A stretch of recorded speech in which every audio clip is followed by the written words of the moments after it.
It's a crossover edition. These are the American League, National League teams that are kind of mirror images. You can say one's a Phantom Zone version, whatever nerd take you want to take and put on it.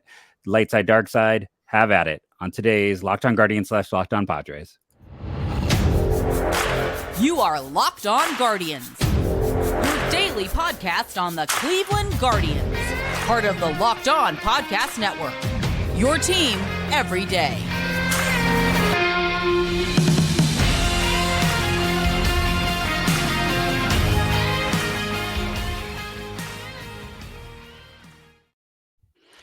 Hello, everyone, and welcome to the show. Today's episode is brought to you by Game Time. Download the Game Time app, create an account, use the code Locked On for $20 off your first purchase.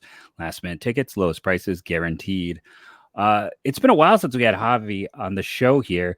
He bailed me out one time. I had a guest who couldn't make it. He jumped in.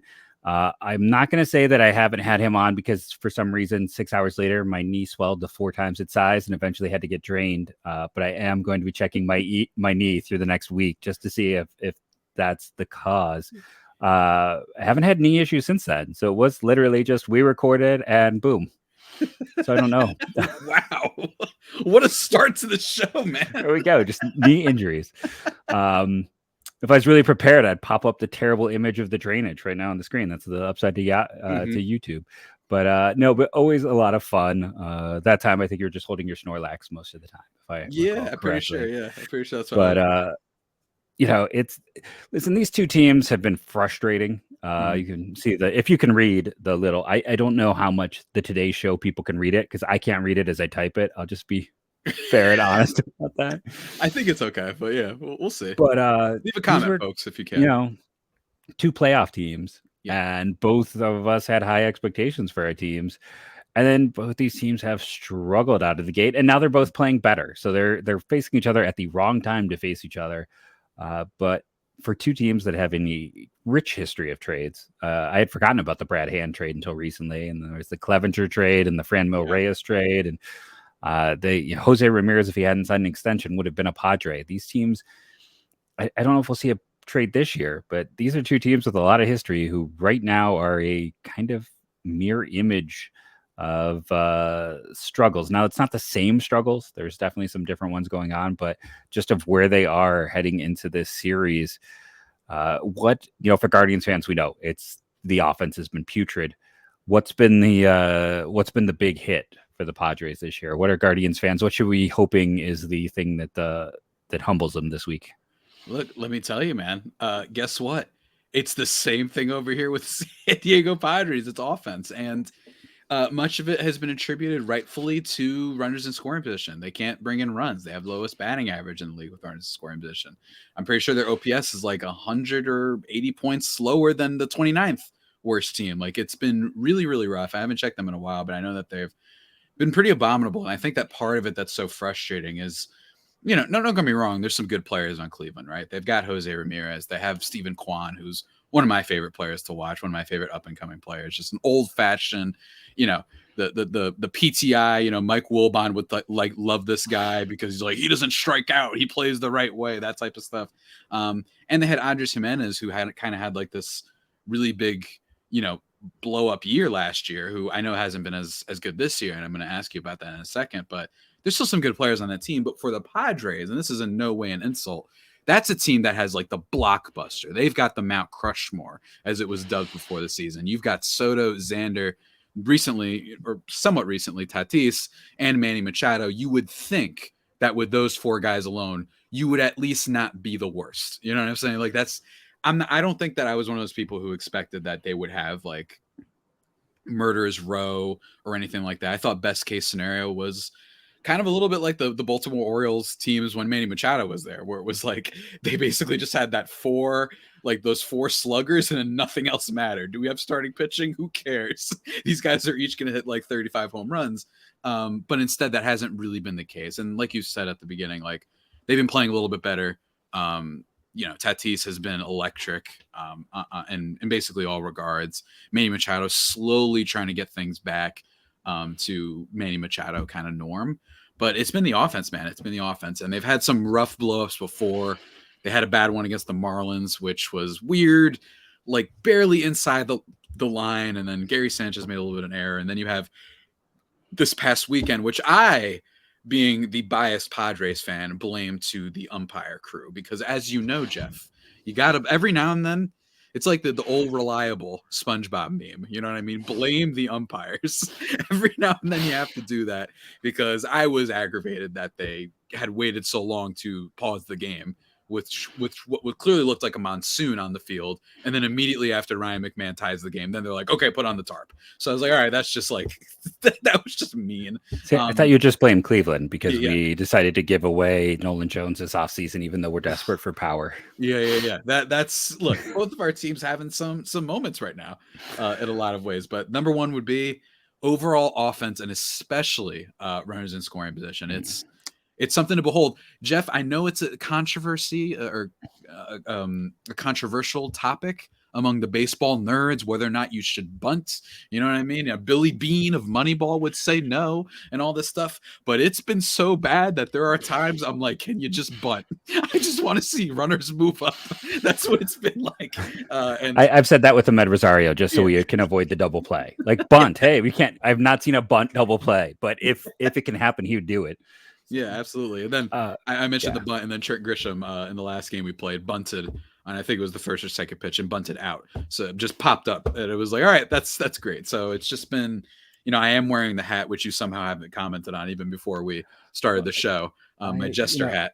But I feel like I've seen an image of you with that. I think that's why I wasn't thrown off by it a couple times. Yeah, in fairness. So I wasn't too thrown off by that. I will say you guys have gotten out of the basement for runners in scoring position, but that's only because the Kansas City Royals are okay. I mean, out of the basement. Are they a Major League Baseball team? That could be a whole show. Like right now, Oakland and Kansas City. I'm not sure those are major. Like I didn't rank Oakland the worst team in baseball on our inner network top 30 because Kansas City's been worse somehow.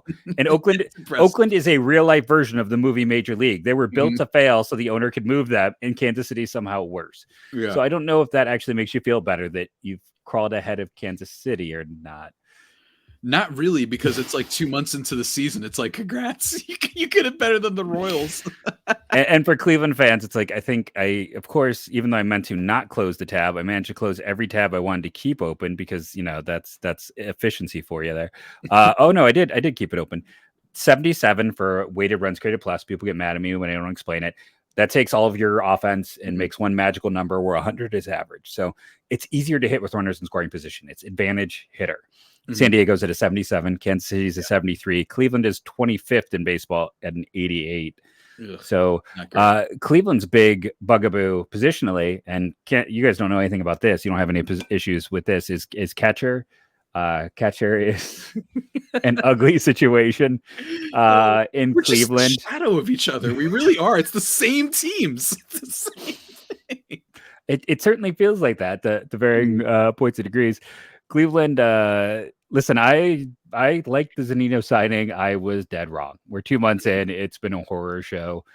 Somehow Austin it's like I'm having fondness for like Austin Hedges right now. I'm like, now Austin Hedges hasn't been good this year, but I'm like, man, Austin Hedges last year, 2021 Austin Hedges, the guy who was literally the worst hitter in baseball the last 3 years. I'm like, I'll take you back. Come back. At least you do something, right? Yeah. Like. It's tough, man. It's tough, but it's just so funny. Like you bring up the WRC plus, by the way. Shout outs to AJ Casaval, because I don't know if you saw this clip that went semi-viral on baseball Twitter, which was Blake Snell on the Sunday Night Baseball not knowing what WRC plus is, and then Don Ursillo and the announcers are like, well, here's what it takes to apply the field factor and all these things to give you an offensive stat.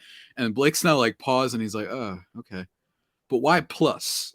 And even I was like, yeah, that's a good question. Yeah, it is a good question. It's a good question. Because I think what the plus means that they've done out of 100. Like that's what makes it the correct. Isn't that the one? Instead of just being a range of data, they make it on a set range. It's a really useful stat. And I it is. AJ Casaval, reporter on the Padres for MLB.com, brought up like, we should change the name. Like it should be called like batter level or something like that. Something that's like easier. Because when you say weighted runs created plus when you're hanging out with your friends, they're like, what are you talking about, bro? They're like, it's very confusing. But we need a cool name. Like, and with catching, like what was that one you said? I said with catching, Like I said, I agree with you. Like Yeah. Oh, okay. it's been terrible, and Gary Sanchez is currently the savior of our franchise, because he's hitting like, Johnny Bench apparently, and the fact that he's actually not looked terrible defensively. So small sample size, I can't really look into the analytics of his pitch framing and everything, but he had a great day behind the plate with Blake Snell, and he threw out a runner. So I was like, cool, that's pretty cool. I don't know how long it's going to last, but our teams are just so alike in so many ways, and I think that this is also a reminder, folks, that like this is baseball. You got to play the games. Yeah, and like we'll see if they turn it around. Like sorry, San Diego Padres fans. I love Arizona as well. Like that's a fun, well-built team with some really interesting young players. But I'll allow it. Yeah. We've seen a lot of teams streak out and come back to earth. So like, the segment 2 there, if you can read it on the screen, I can't because I'm ancient and my apparently need to get bifocals. But if you can read that, we'll get into that after we come back from our break. Like, is there enough time for these teams to come back? I think you kind of already have my opinion. And then I'm going to spring something on Javi. This is what we do before our break. So enjoy.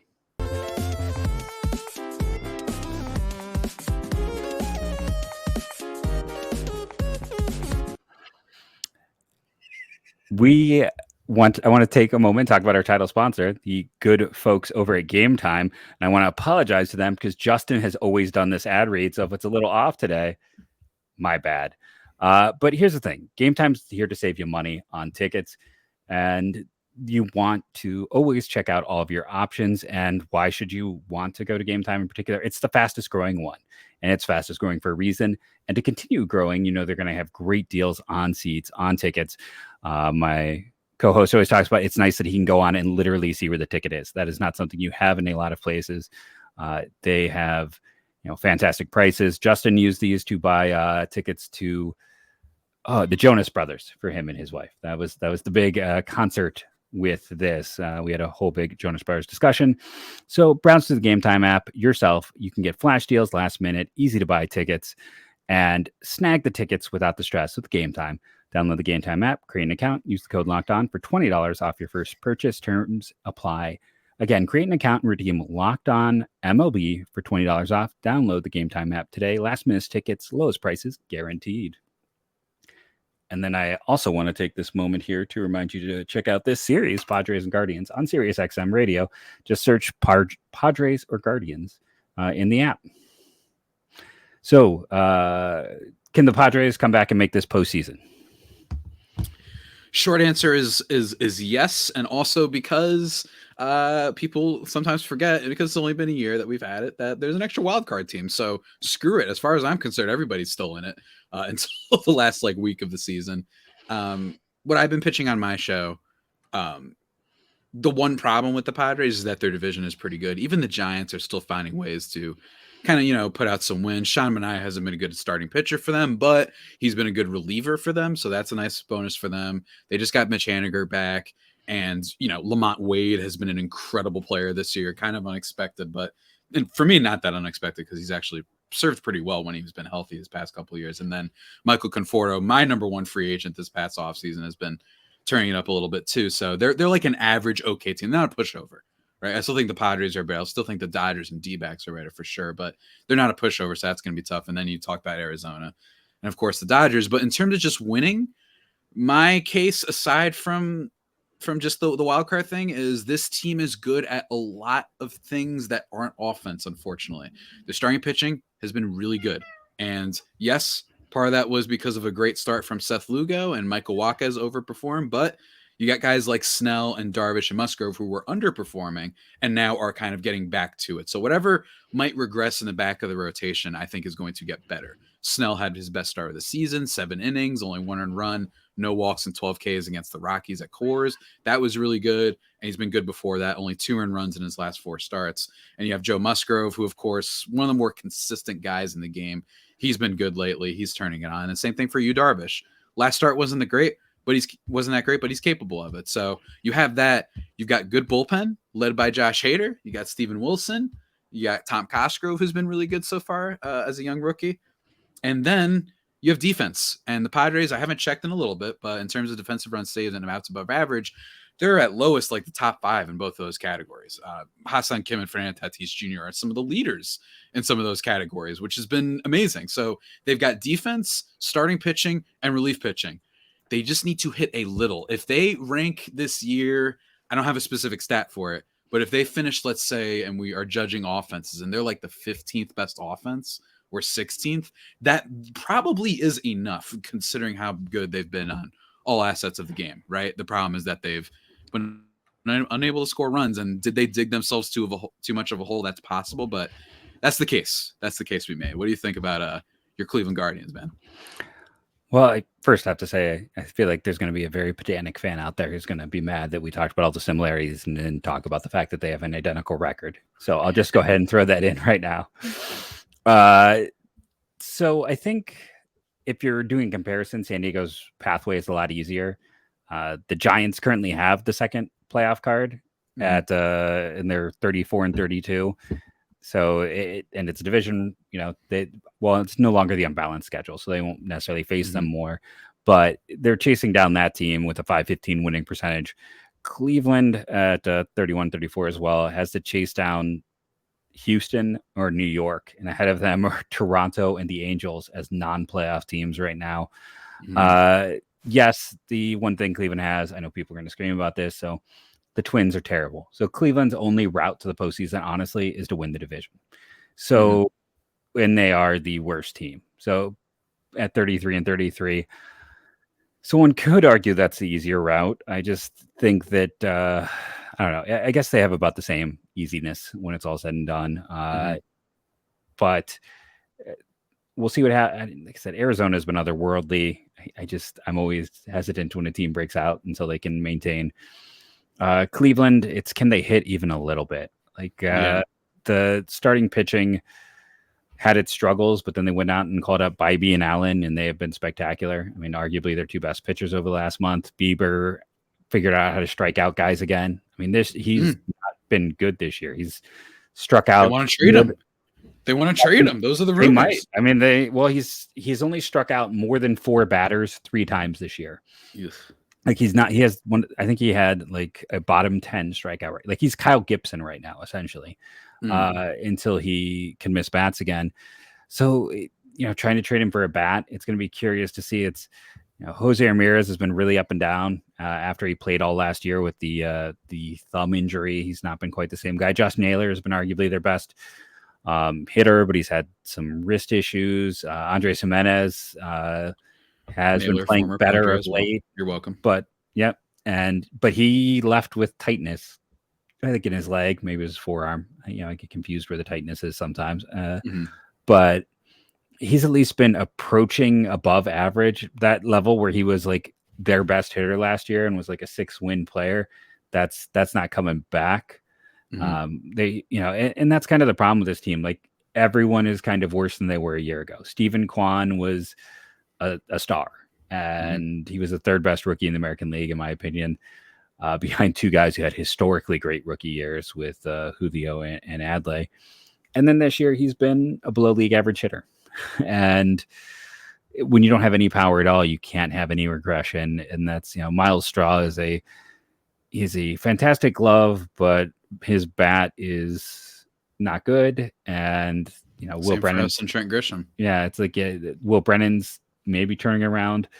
Ahmed Rosario if you are an avid fan, you're counting down the days till his free agency at the end of this year, because it's just been, he's the worst defender by outs above average at shortstop, and they're hitting him in the 2-hole, and he leads, like he was almost a league leader last year and grounded into double plays. He's an average player, but they're putting him in a role to be more than that. And he's just, and we talked about catching. So Cleveland needs more consistency. Like in their last 5 series, they are 4-0-1. They split the Twins one, but in that they took 2 out of 3 from the Astros. That's fantastic. One of my listeners told me it's the first time in Major League history a team has come back from 5 deficits in a game, a 14-inning affair on Friday night that they kept falling behind and coming back. That's pretty cool. That's fun. I had no idea. So shout out to Everydayer Dave Wendell for that stat. But it's every time you kind of just get so frustrated because it's never blowouts. Like they're losing. They have had more 1-run games than any team in baseball, and they've got a pretty decent bullpen, all things considered. But the bullpen has had a lot of guys. Clase has blown more saves this year than he did last year. So we're still kind of. They sent down 99. I call him 99 because I seem to always mispronounce his last name, and then people get mad about that. So everyone in Cleveland knows 99. But they have really interesting arms. They have the depth that the bullpen can be if the bullpen can get back to where they were a year ago, where they were a top 5 bullpen instead of being middling. I mean, right now this team would probably be tied for first if that was the case, even with the fact that until 2-3 weeks ago, they were the worst offense in baseball by a significant margin. But you have enough guys stepping up. Top half of the lineup is showing some good things. Gabby Arias absolutely destroys right-handed pitching. Cannot hit a lefty to save his life, even though he is a right-handed guy. He's got reverse platoon splits. This word will he be effective? I mean, if Quantrill wasn't hurt, this team would be all Padres up and down with Naylor and Arias. They traded away Owen Miller, but there's still more players that they built a team out of those deals, and they're finding success with them. So hopefully, the offense doesn't have to be great. It just can't be historically bad. And if the bullpen just goes up a little and the rookies continue to play well, they got a shot.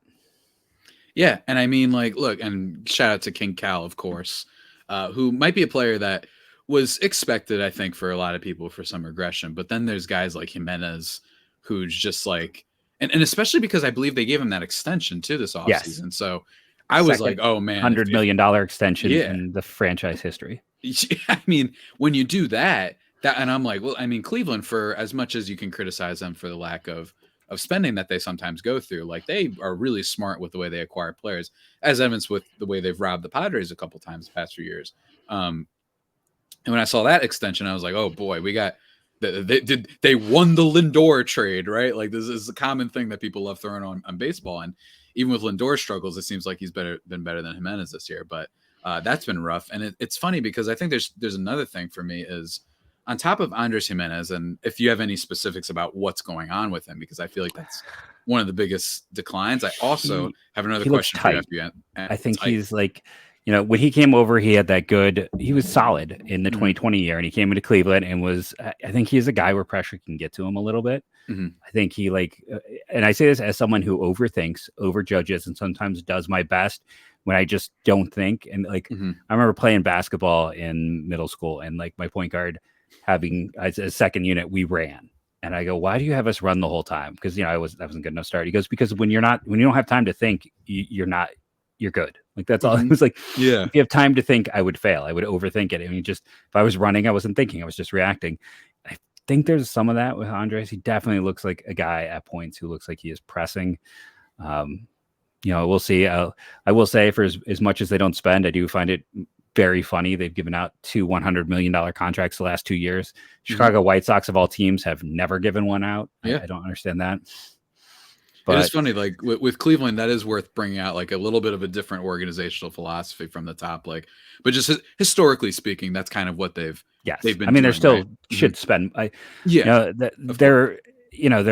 lost Sherman to Kansas City, and then they had a weird situation, and we still don't have all the information exactly what's going to happen on Blitzer, which is because when Blitzer put in his bid, I mean, he's going to have secondary guys because his net worth at the time was not worth the franchise he was buying. But at the same time, for the Dolans, they've made close to $1 billion by the time they sell this team. That's when you buy a team, it goes up so much in value that it's unbelievable. They still should be spending more. I appreciate them spending on these guys, but it's still, it's a start. Look what San Diego's doing. And it's a little different.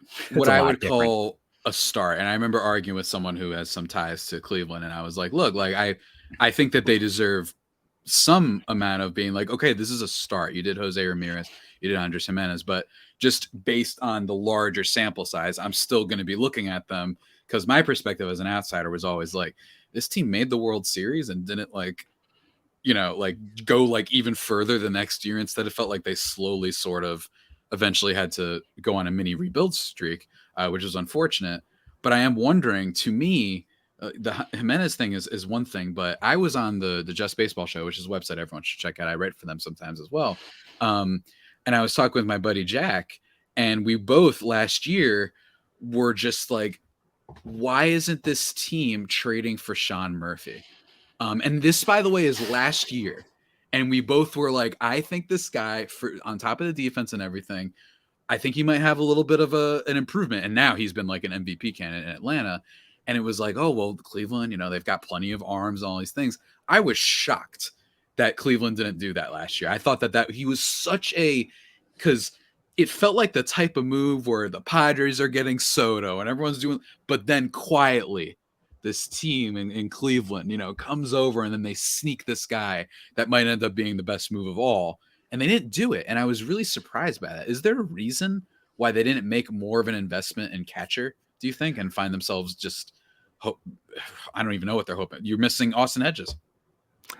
Because they hate me. It's so like I have a longstanding. Before I worked at Locked On, I worked for Scout 24/7 as a draft analyst, and Melissa Lockhart over with the Athletics was like one of the nicest people I've ever met. She was like my editor, and she always gives me credit for discovering Murphy because I put a first round grade on him his year, and then the Guardians draft Logan Ice instead of him in the comp round. Like they had the chance, both on the board, and then they thought they were across the finish line with him in season last year, and it didn't happen. Just like they thought they were across the finish line by reports with Matt Olson as well. And then Freeman signs with the Dodgers, and all of a sudden Atlanta goes in full bore, and it changes everything. So Murphy would have been about what's his face, Matt Olson. I didn't know that was on the table. Okay. Yeah, they were deep into Murphy. They thought they had it, and then Freeman signs with the Dodgers, and the Braves pivot, and that's the end of that. But from what I understand, they thought they had a deal kind of in place last July, and then Oakland came back and asked for a little more, and it kind of collapsed. The one thing I'll say is like this offseason, I can't really fault them because it seems like Oakland was set on Estuary Ruiz, and that is like the guy they wanted. Cleveland didn't really have that piece, didn't have a Contreras type of guy to flip. And Ruiz is such an Oakland guy. Like they love up the middle athletes, high speed guys. That's, going back to, you look at Kyler Murray and Jamel Weeks and, so who can argue players. With the Oakland results. Yeah, that's why every single mock until I'm proven wrong, I'm going to have Enrique Bradfield going there. But that was the guy they wanted, and he's played pretty well this year. It's hard to argue with the scouting report. I mean, the secondary pieces still feel lackluster. And then once that fell apart, Christian Vasquez, I feel like has been a little disappointing as well. We were like, hey, Zanino's a nice buy low. It's always the thing too. It's like Oakland traded another great catcher that I was sad that we missed out on was Jonah Heim. Like Oakland's apparently been the center of catcher trades. But you're hoping Bo Naylor's gonna be the guy. There's still some issues where he just whiffs on balls. Like there's been a few games this year where he goes to grab it and it just goes right past him. Defense will never be the fort for him. But he can be league average. What you love about him is the work ethic. Like this is a guy who went out and learned Spanish to better communicate with his pitching staff. Like he went out and learned enough to do that because he knew the importance of it. A leader, an athlete. He's an awesome bat. But you're hoping it's Naylor because right now Zanino and Gallagher have been dumpster fire. Jeez. It's tough, man. But I guess now we gotta, what's going on? What's going on for the rest of the year? Like, I mean, do you think that is Cleveland going to be able to make a move? I mean, I know we're off from the deadline and whatnot. Like, we've got some time, but like, what do they need to do? I guess, like, what do they need to do to fix this team? Do you think they're going to be able to? Because me personally, it feels eerily similar, not eerily similar, but a little bit similar. Last year, Minnesota was leading for a while, and then quietly Cleveland was like right there, right? Like the horse catching up in a horse race, and then they took over the division. And to me, that's my thing, is it's such a weak division that, Correa was the big signing for the Twins. Like he hasn't played well. It looks like all the injury concerns might have been right on him. So it's in general bad offseason seemingly for everybody. Everyone who made a splash this except for the Braves. Except for the Braves and except for, I guess, the Rangers because of Eovaldi. Yeah. But even the Rangers, the soul for a soul, like in Avengers, right? They lose. Yes. They get Eovaldi, but then they lose DeGrom. So like every major free agent, like Xander Bogaerts is probably in the top percentile, even though he hasn't been able to hit lately because of a wrist issue for the most part. But at least he's been good defensively and had a great first month. But really like bad. I feel like not enough people have talked about like a really poor top tier output from the free agent class. And if you want to include guys like Machado and Jimenez who got extensions, then just not great overall right now for our folks in the top level of baseball. No, I'm gonna do the little soundbite. Just have us go to a break and then jump into the third part here. All right.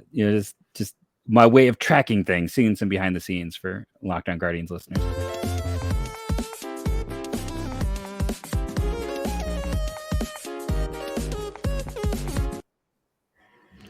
And again, want to remind you to go check out SiriusXM Radio. They will have you covered. Type guards, type pads, type Padres, maybe even Friars, and you'll be able to listen to the game.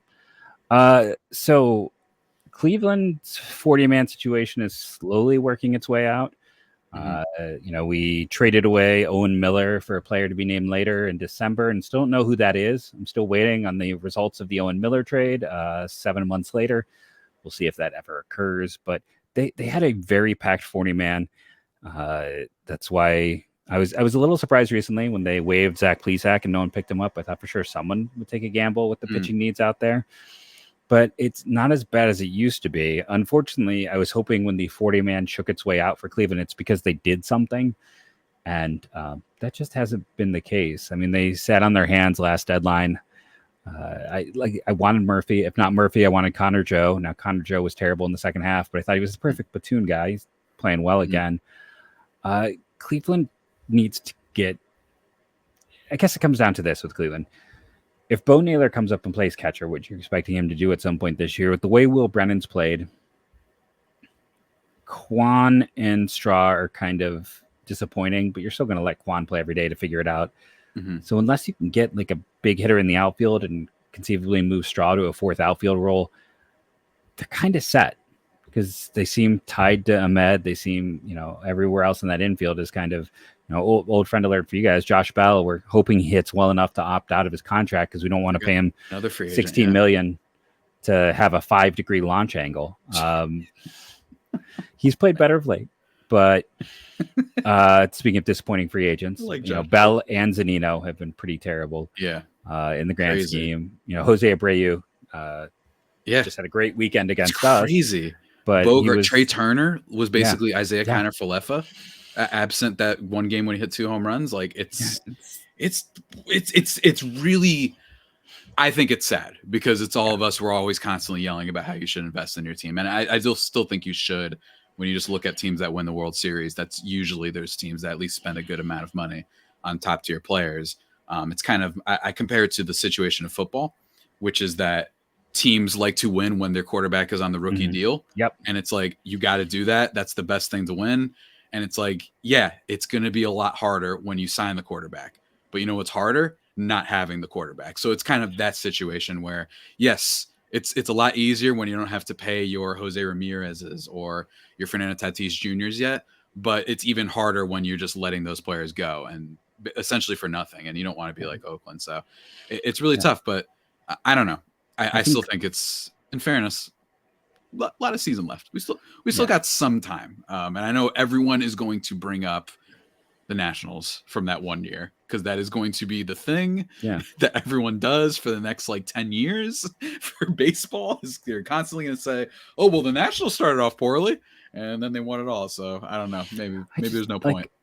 I look around baseball. It's like outside of the American League Central is awful. It's like, how many teams are actually selling? So, you go to the AL West. It's like, okay, so you have the Athletics. You go to the NL West, the Rockies. You go to the NL Central. I mean, is anyone selling in the Central? Maybe not. There's not a lot of teams. And I do think Cleveland is in a weird place. If they get help, it's probably going to be internal. It's probably going to be promotions. It's probably going to be some of those young guys. And, they've already kind of done that with Allen and Bybee. Those have been great for them. But it's like outside of finding out a deal where someone let's say 99, pitches well enough that he comes back up and they look to trade one of this relief depth that they have so much of. It's like, what are you really getting for a reliever? I don't know. It's a weird situation right now where it feels like a lot of teams do need a little more offense. And I don't know. Yeah, I don't know. It's like, the Nationals are already point. picked over. The Athletics are picked over. The Rockies are picked over. Are you hoping the Red Sox open up shop? Or I think Milwaukee could be a sneaky one. I mean, they Yeah. were sellers last year when they literally were leading the division, and they just had that Corbin Burns fiasco. So maybe they're like, screw it. But in fairness, they're 34-32. Like, they still might be there, but Yeah. that would be the only one, because that's a great point. Giants, maybe. There's a slight possibility that if things start going downwards, they're like, okay, we're gonna sell. We only have like, fringe little middle tier contracts on this team anyway. Maybe we sell Conforto and get a decent amount. Maybe they'd think that. But yeah, I mean, it's a great point. Seriously, like, there's just not, it's not a good market. This is not what happened 2 years ago, where we had like the most spicy, incredible market in 2021, where it was players flying off the shelves literally every other hour practically. It was so much fun. Not as much for me, because my team was unfortunately ruined by the Ken Rosenthal tweet, and it burned a scar that you can still actually see on my face. Probably it's right here. There you go. It's still there, so that could be rough. But it's a great point that part of me is like, on top of the Padres being in a situation where they have so much money committed and they don't have as many prospects anymore that they probably couldn't trade for people, there's also nobody to trade for. So, you know what I mean? Like, it's just kind of a rough situation, unless your Pittsburghs and Milwaukee are like, you know what, this isn't sustainable, we're going to pull out actually, and then the Cardinals win the division again somehow.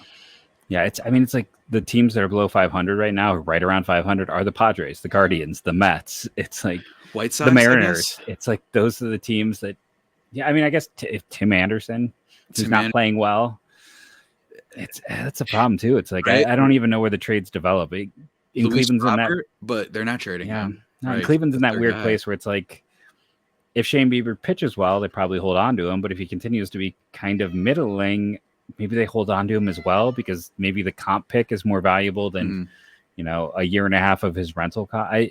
It's like, then where do you trade him? Like, it's just the weirdness of that too. So I don't know. It's setting up to be a very boring deadline. Yeah, is kind of my general view. Like. That's what it looks like. But I'm really excited for this series between the Pods and Guardians. Like you said, though, it's unfortunate. Both teams were playing pretty well. I have no ill will towards Cleveland. They're actually a pretty fun team when you watch them. Shouts to the old CC Sabathia nightmare that happened. Or not CC Sabathia, Jabba Chamberlain from back in the day. Still one of the wildest things I've seen.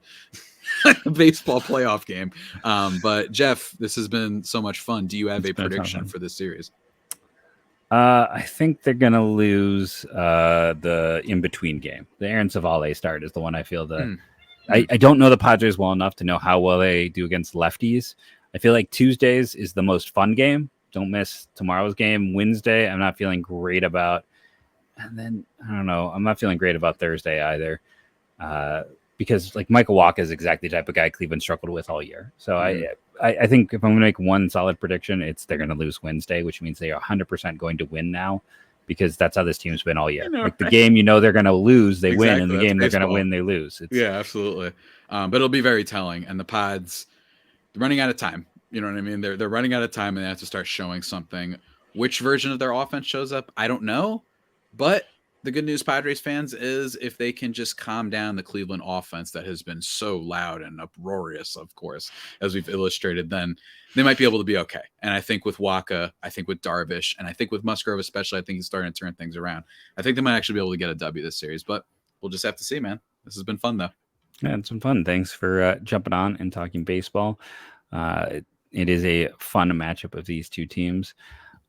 Want to take the second here at the show to remind everyone to rate and review these podcasts, download daily, and do your part to be part of the Locked On Guardians, Locked On Padres team. Thank you all. And we end by saying go, go, Guardians, go.